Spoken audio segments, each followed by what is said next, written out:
Hello, hello. I thought it might be time for another allotment video. It's middle of May 2024, obviously, um, and all is well on the allotment after a very wet winter. Things seem to have settled down a bit to a bit more of a normal. Well, it's quite damp still, but a good damp rather than a bone dry damp. And yeah, and here's the poached eggplants, which are, as you can see, pretty popular with the bees. Um, so yeah, these I sowed them a few years ago, and they're annual seeds, so they just hardy annual, so they just keep seeding themselves, and always look lovely this time of year. Really pretty, and lots of bees. Very popular. Um, and yeah, and this is actually, so I've planted them in amongst, I've moved a couple of blueberry plants down here and put in a new gooseberry as well, so they're actually growing in amongst those just in front of the greenhouse, so I can show you probably. So this is where oh look, there's the blueberries, and there's actually a damselfly on there as well, if you can see that, hanging down. So that's pretty good, just sheltering. I can do it. Not filming it very well, I think. Yeah, I think it's up there. Oh, there it is. It's probably blurred, but anyway, there's a damselfly there. So yeah, and that's what the blueberries look like at the moment. I've got some fennel growing in there as well. Why not? I've got some purple loose strife over there. Why not? There's all sorts going on over here. So yeah, so that's a nice little fruit bed, not managed in the sort of the traditional way of keeping everything clear, but everything looks pretty healthy, so that's good. And then I'll show you my greenhouse. So the greenhouse is a hive of activity. It's actually settled a bit. I've moved some stuff outside, but what we've got here, we've got lots of stuff. The sort of later sowings and later plant stuff, things that need it really warm to go outside. So we've got tromboncino. We've got this one is gold. Oh, there's it's using this as a bit of an Airbnb. That's cinnabar moth over there. Seems to like it. Seems to like being in here. There's a few of them around the allotment, which is lovely. I've got lots of insects around, which I think and hope is because of the way I've been managing the beds around the allotment. But anyway, so that's lovely. Back onto here, yes. So we've got various pumpkins and gourds, and there's a cucumber there, more of the pumpkins, more gourds, lots of brassicas ready to go out.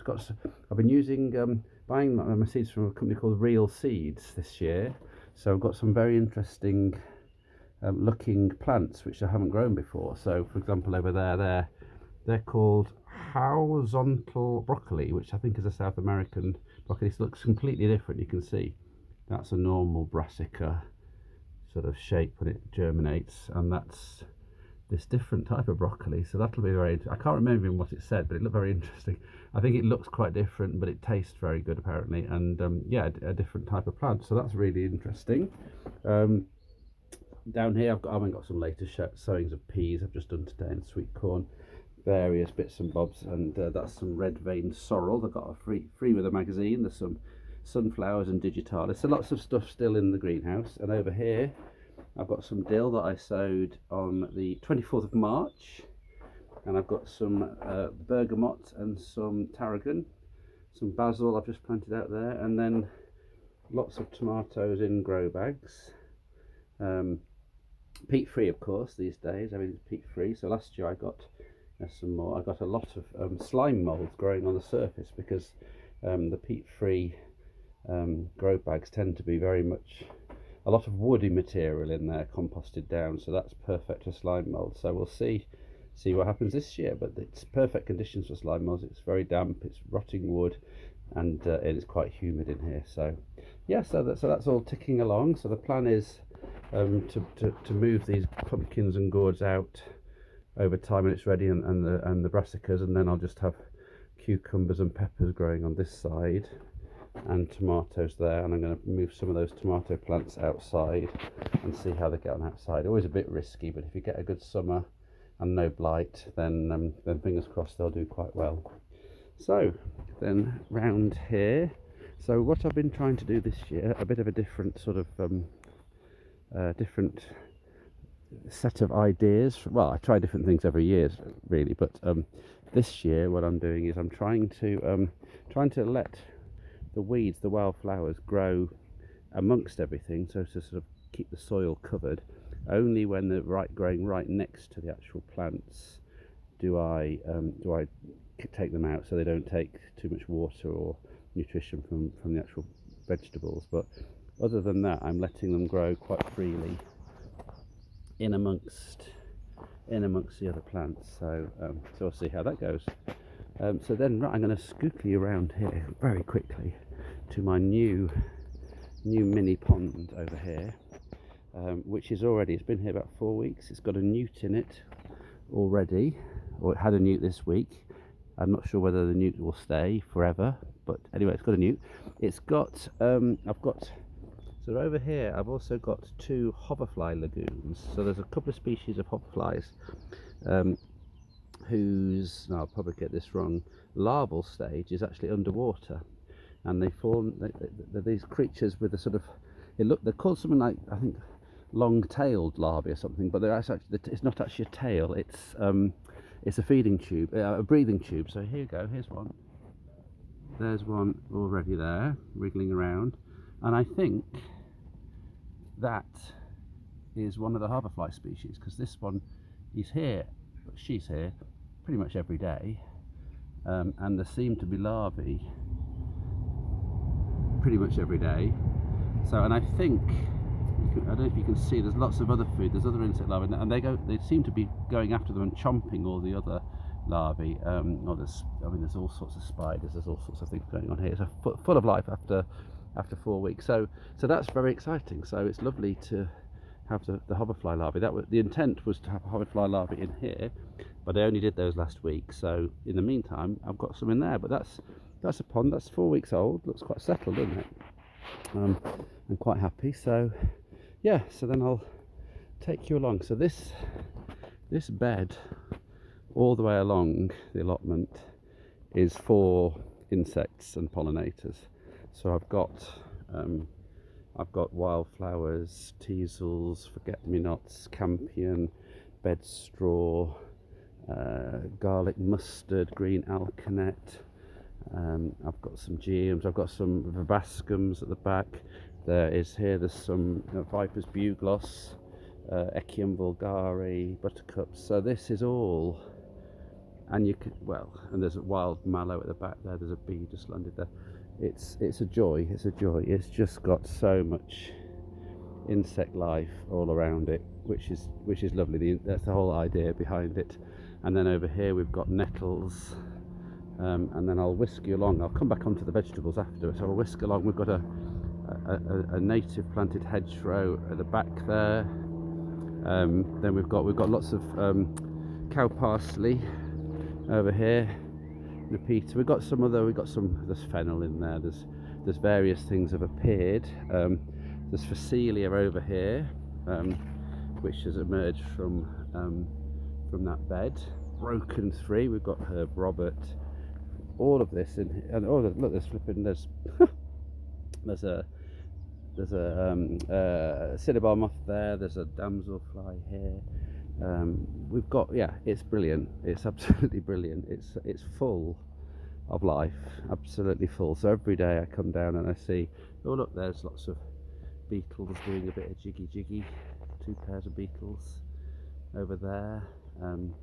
So yeah, it's wherever you look, if you look carefully, there's just loads of activity. And then at the end here we've got comfrey, which again is full of bees. The bees love comfrey, as regular viewers to my irregular videos will know.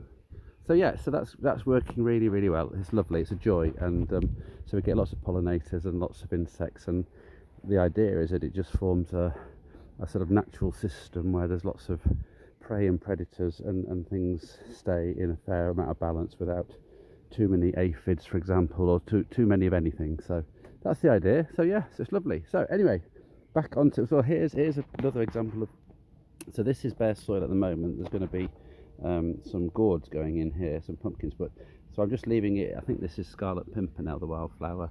There's some marigolds there, so I'm just leaving those until I need the soil, and then I'll just clear a little area. I've got so in terms of vegetable, well, I've got lots of plants everywhere. So these are seeds I've sown earlier in the year. There's there's a Nautia there. There are some I can't even remember. There's hollyhocks. What's that one? That's a purple sprouting broccoli, that's Nautia Macedonia. There's lots of evening primrose, lots of stuff there. I've got a magnificent rhubarb. I'm going to go the other side of it. There's the rhubarb. There's the flower.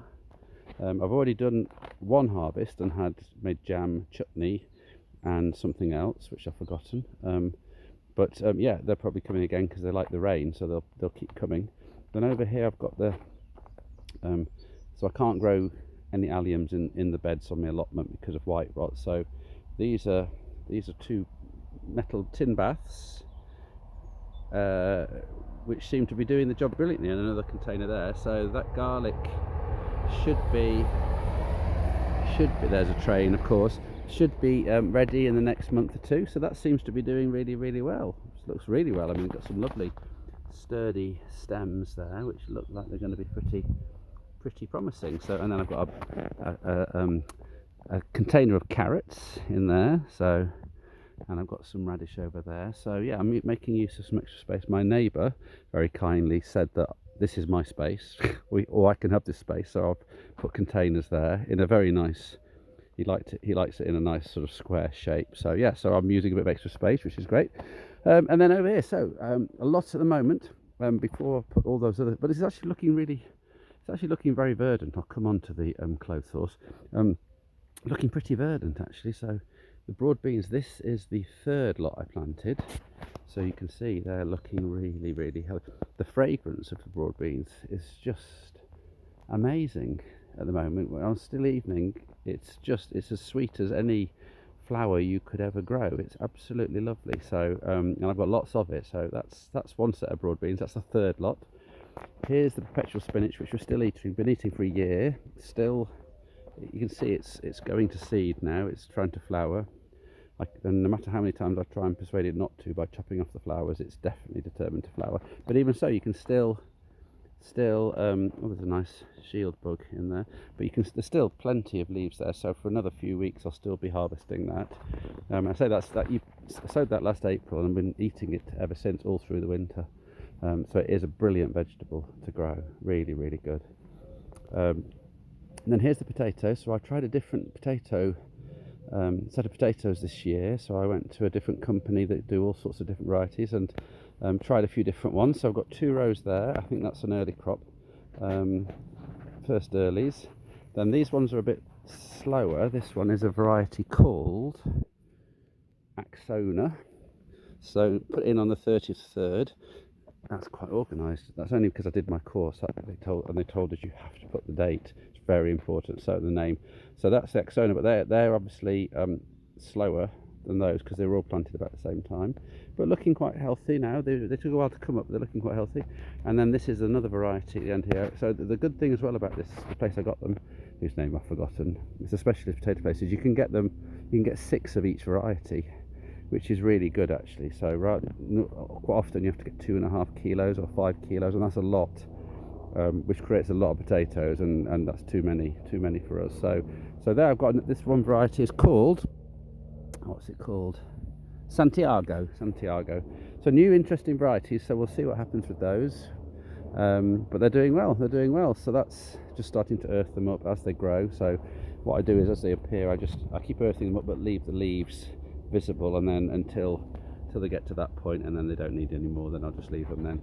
But again, I'm letting sort of wildflowers and things grow where I don't think it's going to affect the crop, just to sort of keep more habitat for a balance of wildlife really. So yeah, so that's that. Then over here, another patch which has got manure on and some wildflowers, so for now. And then this is the first set of broad beans I sowed. That's the second set of broad beans I sowed over there. So we are going to have a lot of broad beans because they're loving their lives. I mean, they're just beautiful. Look how healthy they are. There's the occasional bits of black fly, but so this plant has got it, this plant has got it. Those are the only two I can see. So so I've taken the tops off, the growing tops, so because the aphids like the juicy, fresh new growth, so that's why these are all around the top. But also the ladybird larvae and the hoverfly larvae will be arriving, or will be here, and the ladybirds, so they'll be chomping on the aphids, and there's not that many of them, so that's not a problem. Look, there's already, I don't know if you can see, there's a ladybird there. There will be ladybirds about. Oh, there's also another ladybird there, so they're already here. The cavalry's already here. So I mean, and that's virtually that's not a problem at all. A bit of green black fly like that. So they're doing well. They're just starting, I think, down here. So the pods are coming. So you can actually eat them when they're small. You can eat the whole pod like that. So we probably will be doing that this weekend because we've got a lot of pods to come. So that's good. They're looking at, this was the second one. So this one I sowed in October, and then it doesn't like it when it's really, it just gets knocked back. I didn't protect it during the winter, and when it got to like -8 and was cold and horrible for a bit, it did get knocked back and looked a bit sad for itself. But it's obviously they've recovered amazingly, but they ended up being knocked back and ended up becoming behind the beans I sowed after them. This variety here, again, look at that. I mean, that's just, again, I can't, so I can see a bit of, I see some black fly there, I can see a ladybird there, waiting. So yeah, that's about it. I can't see any more black fly, which is brilliant. Again, I've taken the growth tops, most of the tops off here, but they seem to have gone somewhere else. So there's a few hiding there, but yeah, nothing very much at all. So that's all fine. So again, they're starting to form pods there. So we're going to have masses of broad beans, which is good because we like to eat lots of broad beans. And then over here, so I'm rubbish at growing peas. I'll show you some peas that, well, over here are some peas. These are this is my second attempt at peas this year, and you can see they just look rubbish.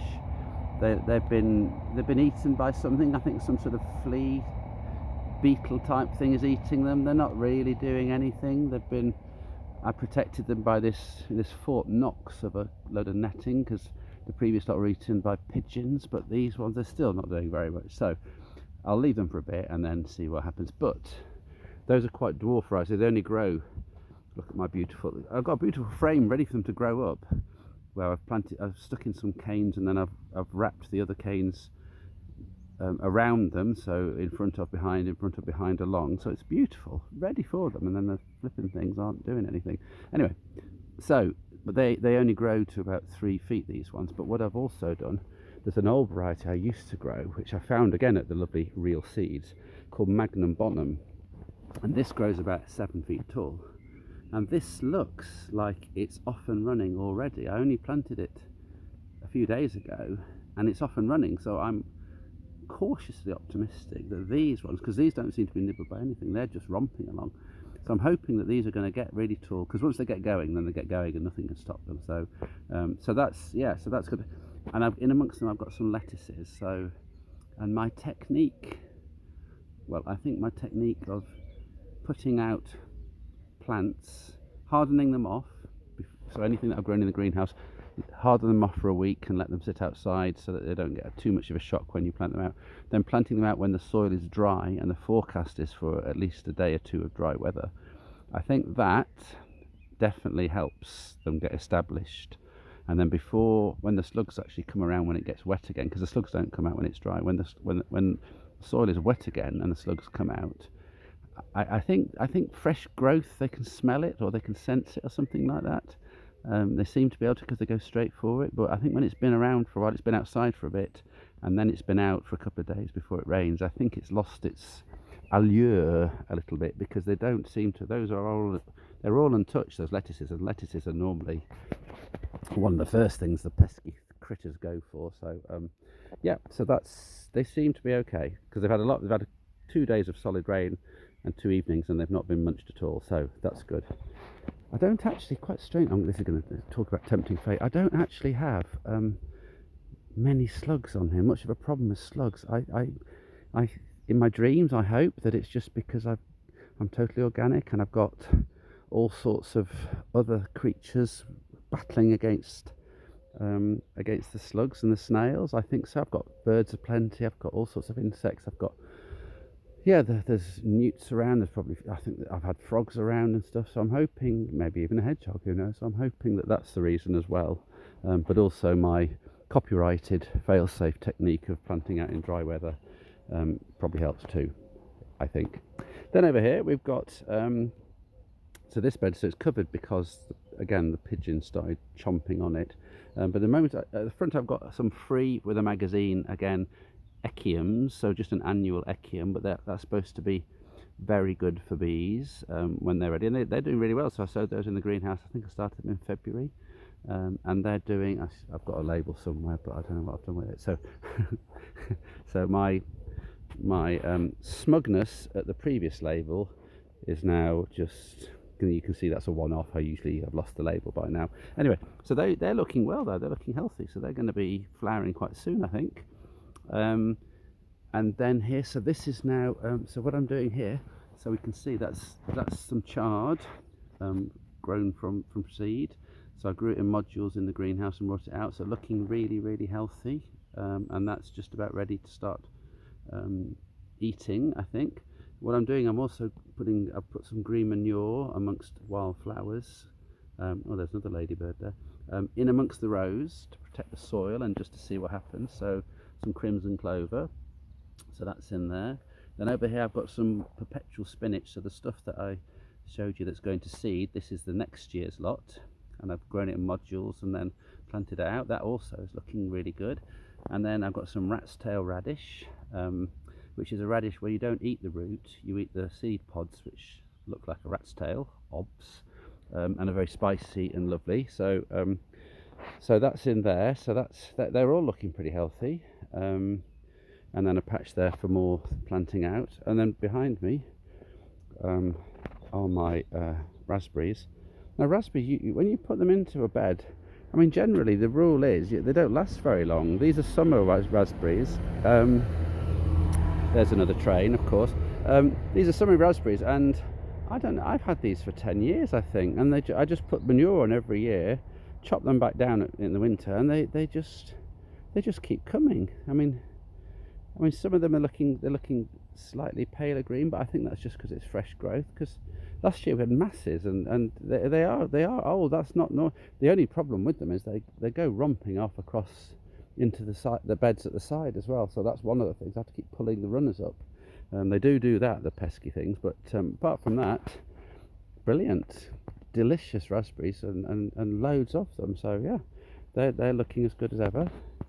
And then round to the other ponds. I showed you the new pond, so I did a tidy up today, which is why it's looking a bit chaotic, but it's got all sorts of wildflowers and grass, and this is so that any critters going in and out are under cover. They're not going to be just picked off by birds. And then you've got the back there, where I can see 1, 2, 3. I don't know if you can see it on the film, on the video. 1, 2, 3, 4, 5 ladybirds, very easy. I can see a damselfly as well, and lots of other beetles as well. So that's just with the naked eye. So that's all going on around here. And then we've got the pond. No frog spawn or toad spawn. Well, no frog spawn this year, but definitely dragonflies and damselflies. It gets a bit clogged up with a bit of algae, and I think the plants in it they take over a little bit, but it seems to be a good habitat, and it certainly has lots of damselflies and dragonflies. The water's clear underneath it all, so it's a lovely habitat, and attracts more things which might come and predate on the things that might predate on my plants, if you get that, my drift. Anyway, so over here we've got this is my brassica bed. So at the moment, as you know, because you've been paying attention since the very beginning of this video, the brassicas are all in the greenhouse. So they won't be out yet. So this is full of forget-me-nots and Phacelia tanacitifolia or something like that. All really good things for insects. And then I will move those or clear them. The forget-me-nots will be finished, so I'll move those. I'll take those off and put them where I want them next year, and they can seed themselves. So all of that will be cleared for the brassicas when they're ready. And then over here where we started, I think, sort of. So I've got sweet corn and I've got lettuce in amongst that again. The planting out when it's dry technique. So with the lettuces, so I've got there's one there, one here. That one was eaten. That one's been eaten a bit. But then under here, there were 6 here, and 5 of them are looking good. So that's pretty good. I don't mind losing the odd one. And again, with the climbing French beans, I think they're climbing. I'm sure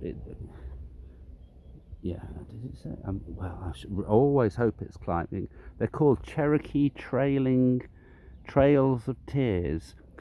I'm sure they're climbing. It's always nervous until I see the shoot coming up the top, which tells me they're climbing. Because I've got all the canes. Look, I've got that already. That's all ready for them climbing. So I really hope they're climbing. But if not, I'll just get the beans without them climbing. But anyway, we'll see. A couple of courgettes that a couple of friends gave to us. Quite happy in there. They're doing, and then yet more. The 4th and final sowing of broad beans. Here, so they are a bit behind the others, which is the intent, so they're not already. And then over here, that's my parsley. This is a herby bit, parsley. And then we've got chives, which the bees love chives. Look, there's one. There's another one. There's another one. Oh, that one's on. Yeah. So there's, and this one I think has fallen asleep. He can't eat another thing. That one's a bit more active. So yes, we've got garlic chives, we've got chives in there. So really, I mean, I think actually for this time of year, because it's still May and it was pretty damp and pretty cold, things are progressing really well actually. So I'm very well. It gives me great joy. I mean, I come down virtually every day just to see what's happening, just to look at things, just to look at the insects, to see what's growing. And every day I love it, and every day I notice lots of other things, and every day gives me pleasure. So that's and things grow, that helps. But yeah, it's looking, I think, I mean, particularly that bed along the side, that's just loving everything. So that's growing really high and is full of life. And then with the beans, God, I can't remember the beans being as healthy as this at this time of year, and having so many pods coming. So yeah, all in all, I'd say it's glorious. All right then, I'll do another one sometime. But I hope whoever's still here watching has enjoyed it. Okay, bye.